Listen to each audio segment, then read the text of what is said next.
الحمد لله نحمده ونستعينه ونستغفره ونؤمن به ونتوكل عليه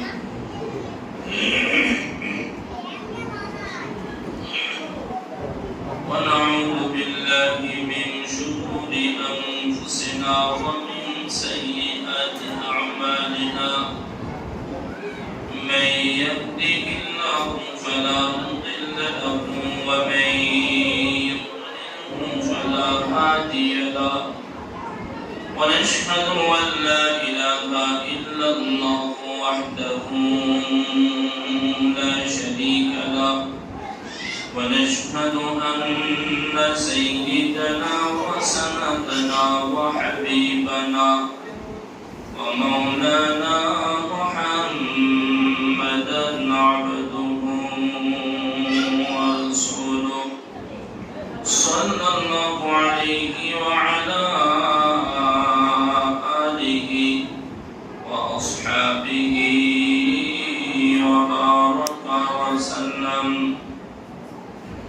وبارك وسلم تسليما كثيرا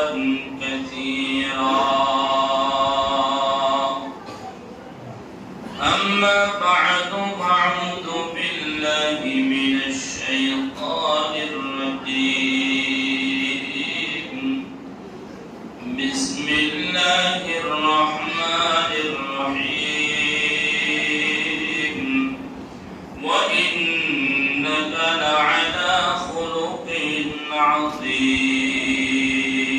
عظيم صدق الله مولانا العظيم وقال النبي صلى الله عليه وسلم لا يؤمن أحدكم حتى أكون أحب إليه من والده وولده والناس أجمعين أو كما قال عليه الصلاة والسلام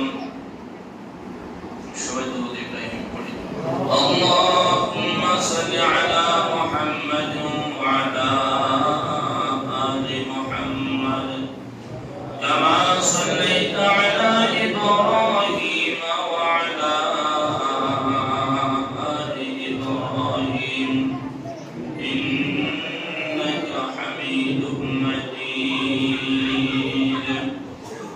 اللهم بارك على محمد وعلى آل محمد كما باركت على إبراهيم وعلى آل إبراهيم إنك حميد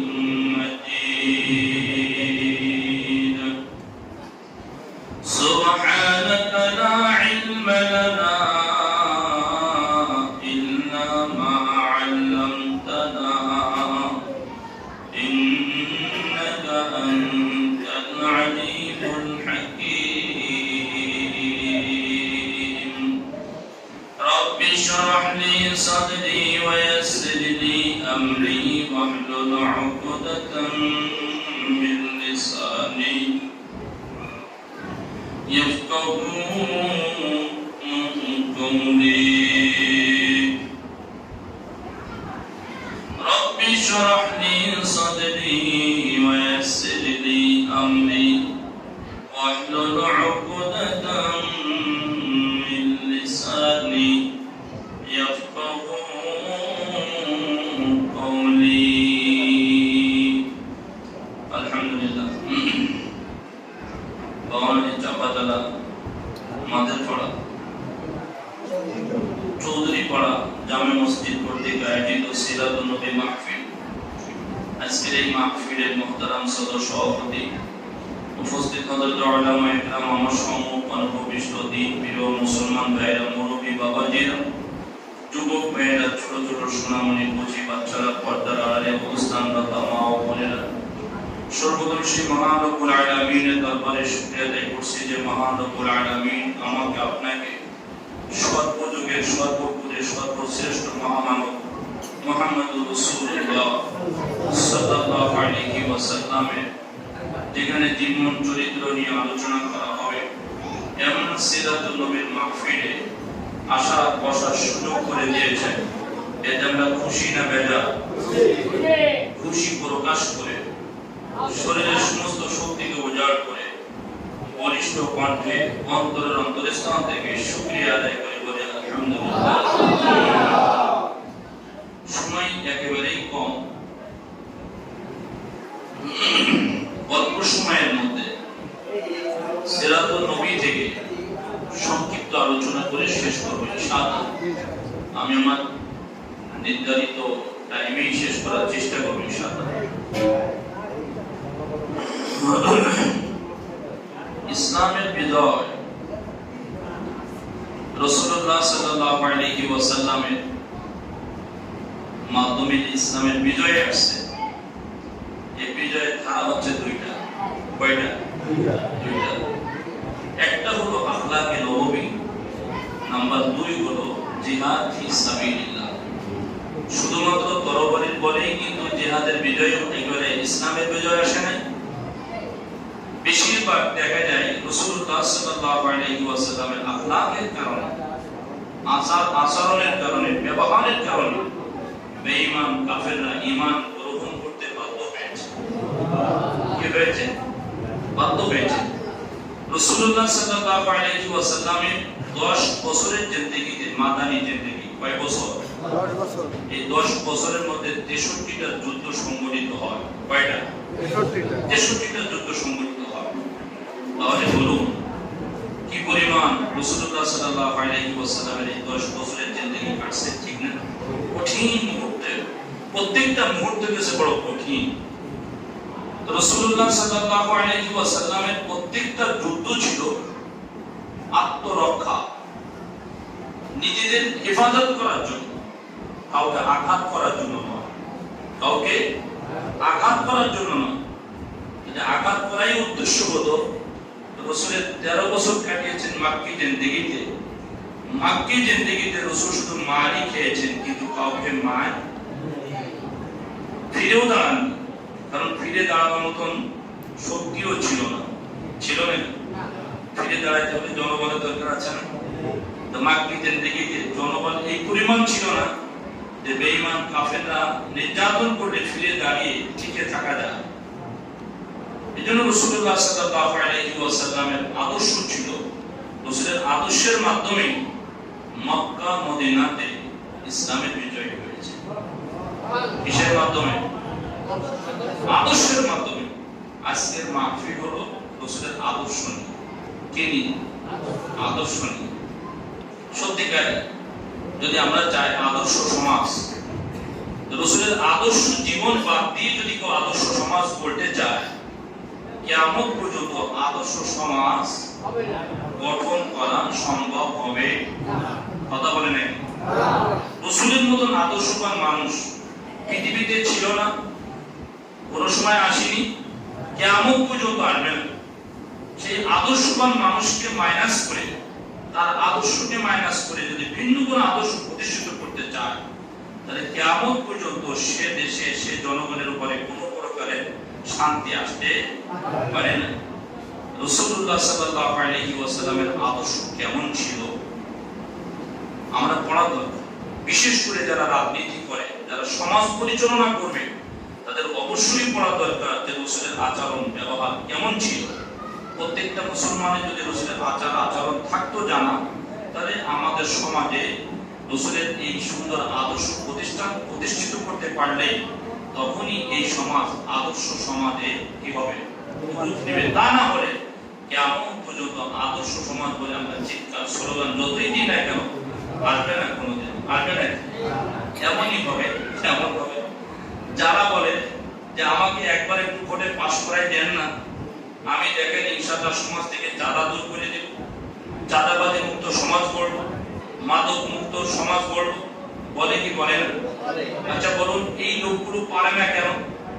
আসলে কি এরা যখন ক্ষমতায় আসে, ওই লোকটাই যখন ক্ষমতায় আসে, তখন কি তার দ্বারা মাদক মুক্ত সমাজ করে না মাদক আরো বাড়ে? কেন? ওই সমাজকে পরিবর্তন করতে চায় কিন্তু নিজের জীবনকে পরিবর্তন করতে চায় না। কথা বলে না কেন? যিনি সমাজ পরিচালনা করবেন, যদি তিনি নিজেকে পরিবর্তন না করেন, কিয়ামত পর্যন্ত তার দ্বারা আদর্শ সমাজ গড়বে না। আদর্শ সমাজ গড়তে হলে আদর্শ মানুষের প্রয়োজন। কথা বলেন ঠিক?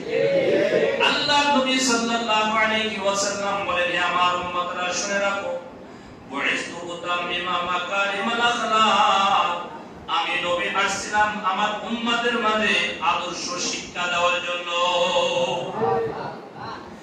নবী আমার কেমন আদর্শ শিক্ষা দিয়েছেন, আসলে এত অল্প সময়ের মধ্যে রাসূলের সিরাত ও নবীর মাহফিল শেষ করা যায় না। আল্লাহ নবী সাল্লাল্লাহু আলাইহি ওয়াসাল্লাম এমন সময় পৃথিবীতে আসছেন যে সময়ের মানুষ এক আল্লাহকে চেনে না। যারা সরাসরি মূর্তি পূজা করে, কি পূজা করে? যারা মূর্তি পূজা করে, মূর্তি পূজার প্রবণতা সমাজের মধ্যে এত বেশি হয়ে গেল। মানুষের ঘরে ঘরে মূর্তি, কয় না না, ঘরে ঘরে তো মূর্তি আছেই আছে, আল্লাহর ঘর বাইতুল্লাহ পর্যন্ত মূর্তিতে পূর্ণ হয়ে গেল। এমন একটা সমাজ ছিল যে সমাজের মানুষ শিরক কুফরের মধ্যে লিপ্ত ছিল, যে সমাজের মানুষ জুয়া, আতশবাজি, যত প্রকার ধান্দাবাজি, যত প্রকার হইতে পারে গুনাহের কাজ, চাঁদাবাজি বলেন, খুন খারাপি বলেন, মানুষকে জীবিত হত্যা করা বলেন, দাফন করা বলেন, অর্থাৎ এমন কোনো খারাপ কাজ নাই যা সেই সমাজের মধ্যে সংগঠিত হয় নাই। কেন? ওই সমাজে আদর্শ দিবে, ওই সমাজের মানুষকে শিক্ষা দিবে, এমন মানুষ ছিল না। কথা বলেন ঠিক কিনা? আল্লাহ পাক রব্বুল আলামিন ওই সমাজকে পরিবর্তন করার জন্য একজন আদর্শবান মানুষকে পৃথিবীতে পাঠাইলেন। বলুন তো ওই আদর্শবান মানুষের নামটা কি? আরো জোরে বলেন, আরো জোরে বলেন। আল্লাহ পাক রব্বুল আলামিন বলেন, নবী গো, আমি আপনাকে পৃথিবীতে পাঠিয়েছি, ওমা আরসালনাকা ইল্লা রাহমাতাল লিল আলামিন। হে নবী, আমি আপনাকে এই জাহিলি যুগের মানুষের মধ্যে আপনাকে বিশ্ববাসীর রহমত স্বরূপ করে পাঠাইলাম। আপনি কারোর উপরে রূঢ় হবেন না, কঠোর হবেন না। যদি বেঈমান কাফেরের সাথে কঠোর ব্যবহার করেন, বেঈমান কাফেরগুলি আপনার থেকে দূরে সরে যাবে। আল্লাহ নবী সাল্লাল্লাহু আলাইহি ওয়াসাল্লাম রাহমাতাল লিল আলামিন নবী এমন আচরণ, এমন ব্যবহার করছে, আর ওই জাহিলি যুগের মানুষগুলো নবীকে যখন পরিপূর্ণ গ্রহণ করছে, সেই জাহিলি যুগের মানুষরাই স্বর্ণের যুগের মানুষে পরিণত হয়েছে। কথা বলেন ঠিক কিনা? এ ভাইরা আমার, ওই জাহিলি যুগের মানুষগুলি স্বর্ণের মানুষে পরিণত হওয়ার কারণ কি ছিল? তাদের হাতিয়ার কি ছিল? ভাই দুইটা জিনিস ছিল। আমরা কিছুই বুঝতাম না। আমরা শুধু বুঝতাম নবী মুহাম্মদকে, আমরা শুধু বুঝতাম আল্লাহকে। আল্লাহ আল্লাহ রাসূলের বাইরে আমরা কিছুই গ্রহণ করতে রাজি না। এমনটা নয়, আমাদের মতো ছিল কয় না, তারা আমাদের মতো রাসূলকে মানত না। আমরা রাসূলকে কেমন মানি? ভাই যেখানে ভালো লাগে সেখানে মানি, যেখানে ভালো লাগে না সেখানে নবীকে মানি না। কথা বলেন ঠিক কিনা? এটা কি কোন মুসলমানের আদর্শ হইতে পারে? আল্লাহ তাআলা পরিপূর্ণ মুসলমান বানান, বলেন আমিন। এ ভাইরা আমার, পশ্চিমকালেও কোন মুসলমানের আচরণ এমন হইতে পারে না, আমার ভালো লাগলে রাসূলের আদর্শ গ্রহণ করলাম, সুবিধা মতো রাসূলের আদর্শ গ্রহণ করলাম, না না, যেটাতে অসুবিধা, যেটাতে সুবিধা, চাই আমার জান থাকবে, চাই জান যাবে, চাই আমি বাইরে থাকবো, নাই বন্দী থাকবো, কিন্তু প্রত্যেকটা আদর্শের মধ্যে, চার চরণের মধ্যে, আমার দুনিয়ার মধ্যে যত প্রকারের কষ্ট পেলে, যত প্রকারের পরীক্ষা হোক না কেন, আমার সব সময় টার্গেট থাকবে আল্লাহ আল্লাহ রাসূলের বাইরে চলবো না, বাইরে চলবো না। তখনই সেই জাহিলি যুগের সমাজ স্বর্ণের যুগের সমাজে পরিণত হয়েছে। ঠিক কিনা? ভাইরা আমার, যদি চাই এই সমাজকে আদর্শ সমাজ গড়তে, এই সমাজকে যদি শান্তির সমাজ গড়তে চায়, সরকারে দো আলম নবী মুহাম্মদুর রাসূলুল্লাহ সাল্লাল্লাহু আলাইহি ওয়াসাল্লামের আদর্শের কোনো বিকল্প নাই। আদর্শ কি নাই? বিকল্প নাই। এইজন্য আদর্শ সমাজ গড়তে নাম্বার 1 হলো একজন আদর্শ মানুষের দরকার। যে মানুষের মধ্যে রাসূলের আদর্শ নাই, ওই মানুষ দ্বারা কিয়ামত পর্যন্ত আদর্শ সমাজ হবে না। কথা বলেন না, আদর্শ সমাজ হবে না। যে বলে যে আগে থেকেই চুরি করে, আগে থেকেই ডাকাতি করে, আগে থেকেই চাঁদাবাজি করে, এই লোকটাকে যদি কোনোভাবে ক্ষমতা এনে দেন, চাঁদাবাজি পারবে না, কমবে? এতদিন পর্যন্ত চাঁদাবাজি করলে তো উপায় ছিল, এখন পাওয়ার যখন নিজের হাতে, আরো তো শক্তি বেড়ে গেল, শক্তি বেড়ে গেল। যখন জাহেলের কাছে, যার কাছে তাকওয়া নেই, খোদাভীতি নেই, সে যখন ক্ষমতা পায়, তো সে আরো বেশি নাফরমানির মধ্যে লিপ্ত হয়। কিসের মধ্যে লিপ্ত হয়? এসব কথা অল্প সময়ের বিষয় না। কোরআন সাক্ষী হয়ে আছে, ফিরআউন যখন ক্ষমতা পেয়েছিল, ক্ষমতা পাওয়ার আগে ফিরআউনের যে অবস্থা ছিল, ক্ষমতা পাওয়ার পরে ফিরআউনের অবস্থা কি তাই ছিল না? এত বড় আকারের খারাপ রূপ ধারণ করছে। ফিরআউন কোথা থেকে কোথায় উঠে খোদাই দাবি করে। কখন খোদাই দাবি করতে পারে বলুন তো? এজন্য আদর্শ সমাজ গড়ার জন্য আদর্শ মানুষের প্রয়োজন। কিসের প্রয়োজন?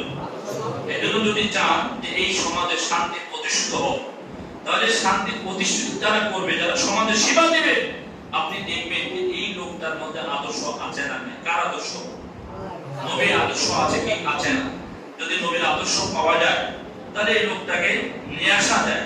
যদি নবীর আদর্শ না থাকে, আপনি যদি তাকে সমর্থন দেন, সমাজের দায়িত্ব দেন, তো তার দ্বারা যত আকাম কুকাম হবে, সব গুনাহের ভাগ আপনার আমলনামায় পৌঁছাবে। সব গুনাহের ভাগ আপনার আমলনামায় পৌঁছাবে। আর যদি সৎ মানুষটা আসে, আর সে সমাজে যদি ইনসাফ প্রতিষ্ঠিত করে, সমাজে যদি কি করে? শান্তি প্রতিষ্ঠিত করে, মানুষের হক মানুষের কাছে পৌঁছে যায়, এগুলি দ্বারা নেকি হয় কি হয় না?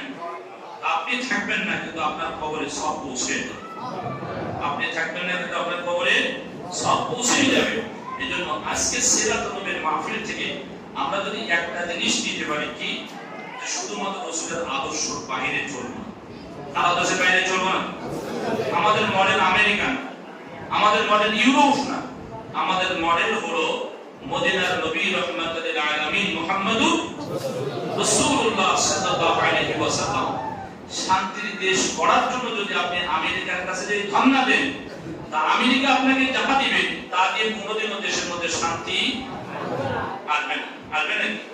শান্তি যদি দিতে হয়, তো 1400 বছর আগে আল্লাহ তাআলা যা নবীকে দিয়ে গেছেন, ওইটাকেই যদি আমরা গ্রহণ করতে পারি, মনে যা চাই তাই না, পরিপূর্ণরূপে গ্রহণ করতে পারি, আল্লাহর কসম করে গেলাম যে এতে কোনো প্রকারের অশান্তি আসবে না, বরং অশান্তি যা ছিল সব অশান্তি দূর করে আল্লাহ তাআলা সমাজের মধ্যে ভরপুর শান্তি দিয়ে দিবেন। আল্লাহ রাসূলের আচরণ কেমন ছিল একটু জেনে নিন। কথা বলেন ঠিক কিনা? আমার নবীর আচরণ কত সুন্দর ছিল। যদি আপনি চান নেতা নির্বাচন করবেন, তাহলে কেমনে নির্বাচন করবেন? আমার নবী এক নম্বর হলো, আমার নবী জিন্দেগিতে কোনো সময় মিথ্যা কথা বলে নাই। কথা বলেন ঠিক কিনা? আপনি দেখবেন আমার রাহমাতুল লিল আলামিন দয়ার নবী, মায়ার নবী জিন্দেগির মধ্যে কখনো মিথ্যা কথা বলে নাই। কত বেশি সত্য কথা বলতো। একটা ঘটনা বলবো নি আপনাদেরকে।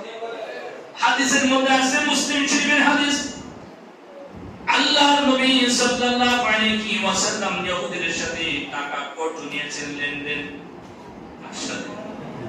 ইহুদিদের সাথে টাকা লেনদেন। নবী বলেন ইহুদির কাছ থেকে টাকা ধার নিয়েছে, ইহুদি নবীকে টাইম দিয়ে দিয়েছে, এই টাইমের মধ্যে টাকা পরিশোধ করতে হবে।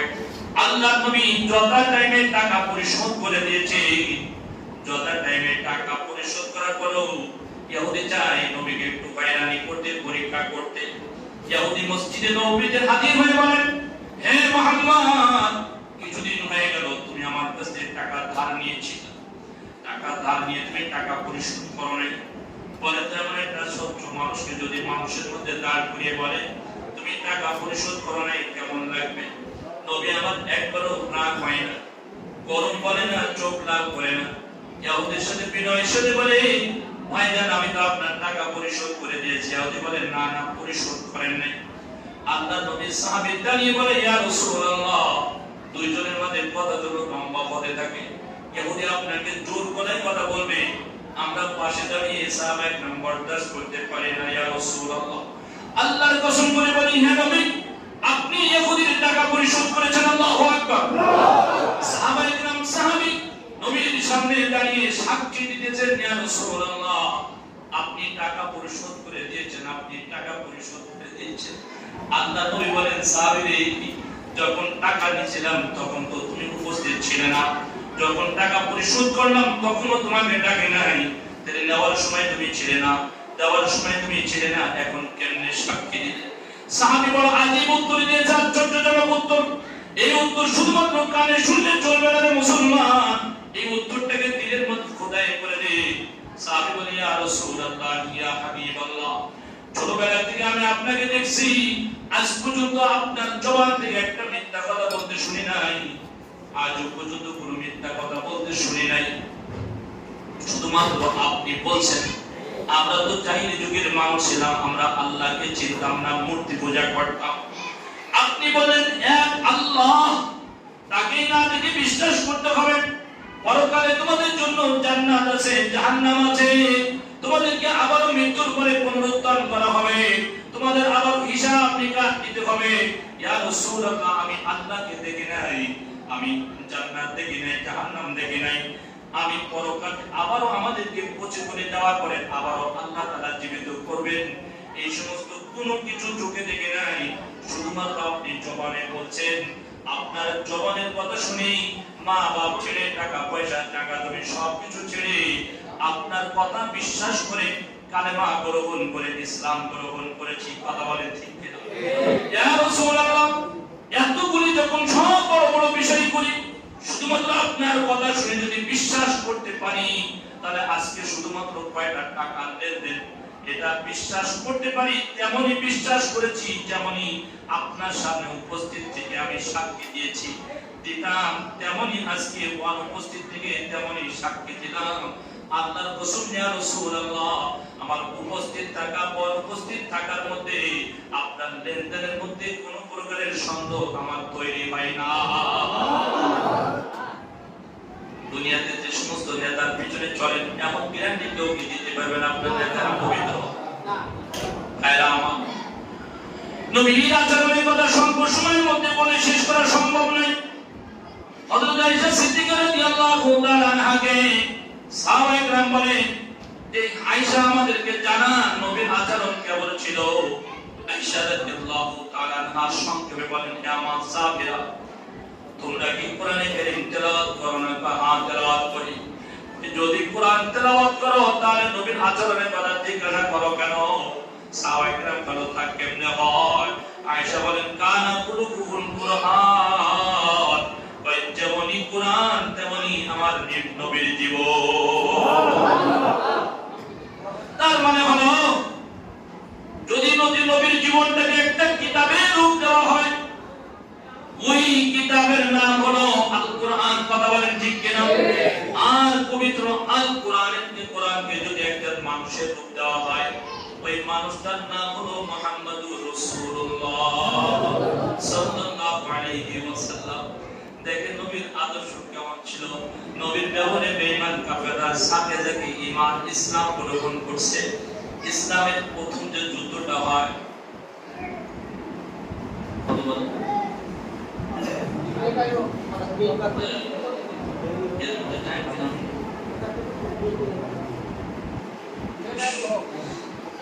এই ঘটনাটা বলেছেন কি আমাদের শৃঙ্খলা আছে, পালানো ঠিক না, এই কথাটা বলেছেন ইনশাআল্লাহ। ইসলামের প্রথম যুদ্ধের নাম কি ছিল? ইসলামের সর্বপ্রথম যে যুদ্ধটা সংঘটিত হয়, ওই যুদ্ধের নাম কি? আইনে মুসলমান এই কি বাংলা প্রথম যুদ্ধ না? কারো জানেন? ইসলামের সর্বপ্রথম যে যুদ্ধটা হয়, ওই যুদ্ধের নাম কি? বদর যুদ্ধ। এই বদর যুদ্ধ থেকে মুসলমানের বিজয় করা যায়। বিশাল আমার অত বলতে গেলে সময় নেই। তো রাসূলুল্লাহ সাল্লাল্লাহু আলাইহি ওয়াসাল্লাম সহ সাহাবায়ে কেরাম কতজনকে বন্দী করেছিলেন? 70 জনকে বন্দী করেছিলেন। আর কাফেরদের 70 জন নিহত হয়েছিল। কতজন? মানে 70 জন নিহত কাফেরদের, আর 70 জনকে বন্দী করেছিলেন। কি করেছিলেন? বন্দী করেছিলেন।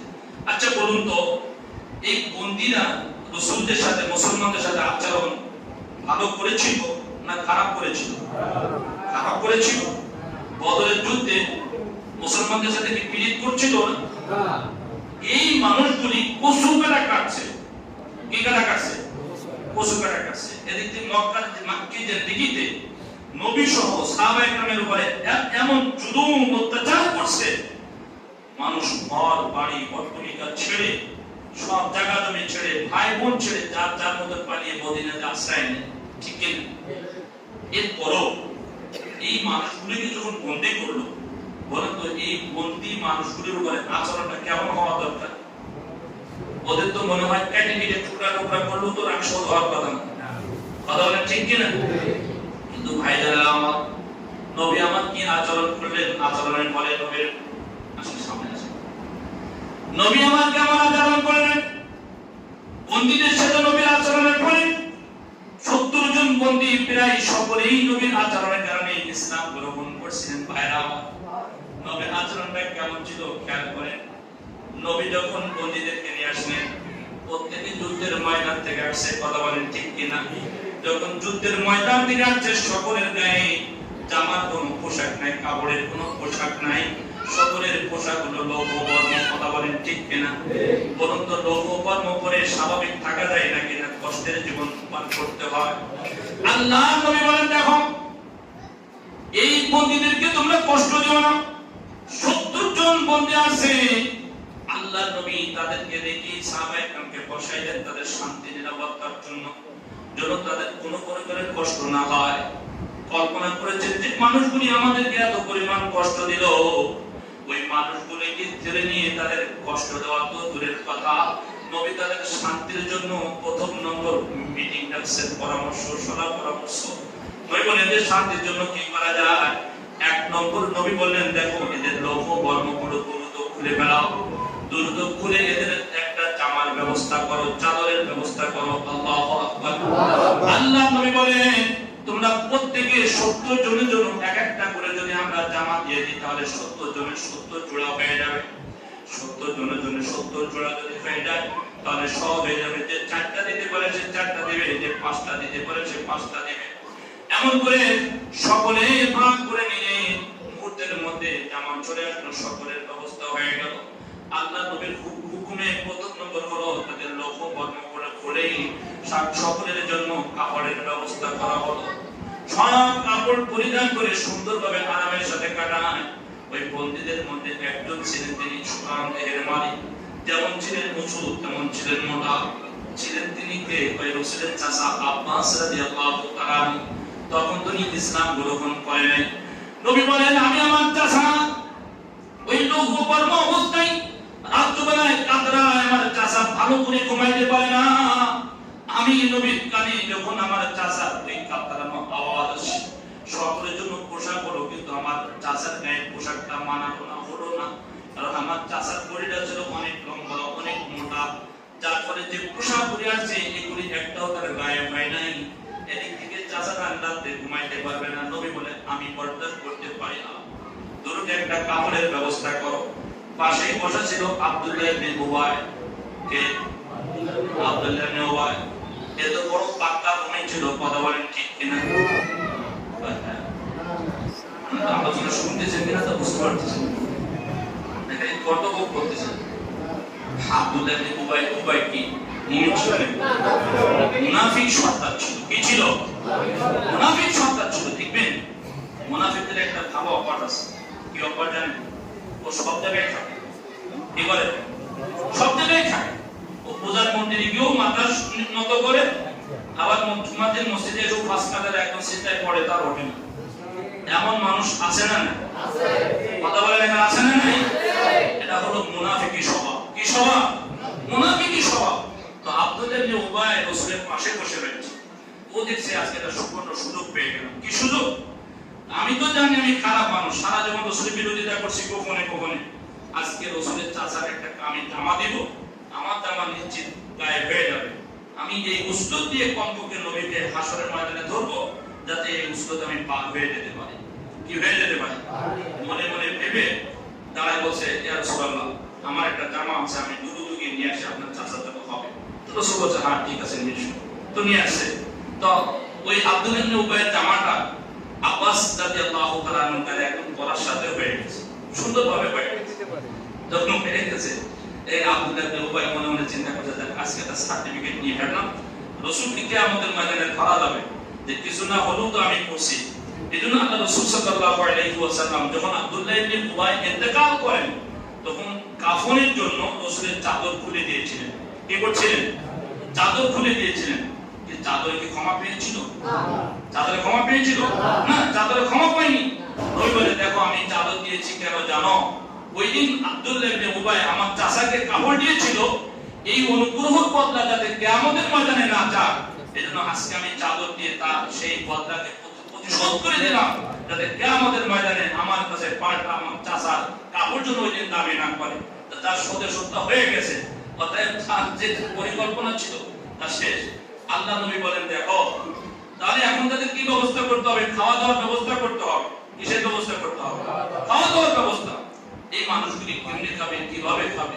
তাদের খাওয়া দাওয়ার জন্য রাসূল বলেন যে তোমরা যারা সাহাবীরা আছো, প্রত্যেককে তোমরা 2-4 করে বন্দী নিয়ে যাও, তাদেরকে খাবার দাবারের ব্যবস্থা করো।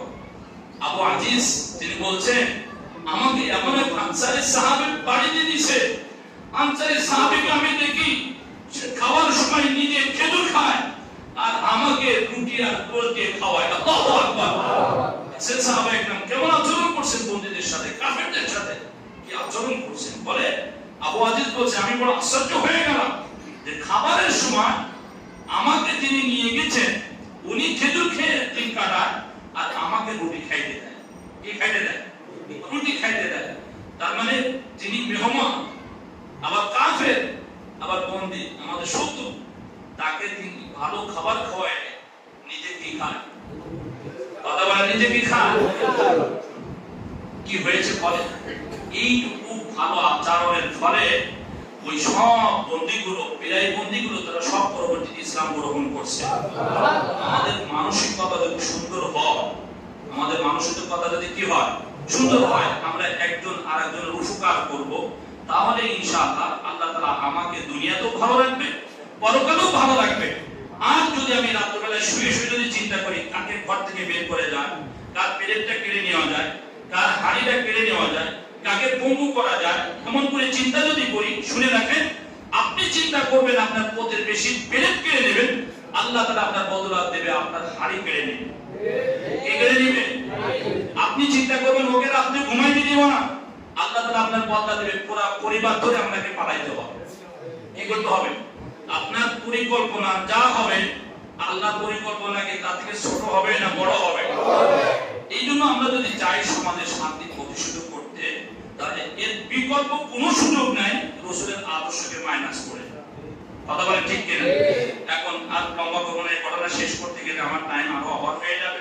মেহমান যেহেতু পরও আছেন, আমি সর্বশেষ আপনাদের কাছে আছে সিরাতুন নবীর মাহফিল থেকে একটা ওয়াদা নিতে চাই। এরকম না যে হাত তোলা নামাজ পড়বো কাকে ফজরে আসতাম না, এমন ওয়াদা না। বা ছাত্রা দিয়ে ওয়াদা করেন আমরাও আদর্শবান হব, আমরা চাই সমাজ আদর্শ সমাজ গঠিত হোক, আর আদর্শ সমাজ গড়ার জন্য সমাজে আদর্শবান মানুষ আসুক, আমরা তাদের সমর্থন করতে চাই। কথা বলে ঠিক? আল্লাহ আপনি আমাদের ছাত্রা দিয়ে আমাদের হাতগুলিকে কবুল করুন। টাইম একটু বেশি নেওয়ার কারণে দুঃখিত, ক্ষমা চেয়ে নিলাম। সুবহানাল্লাহ।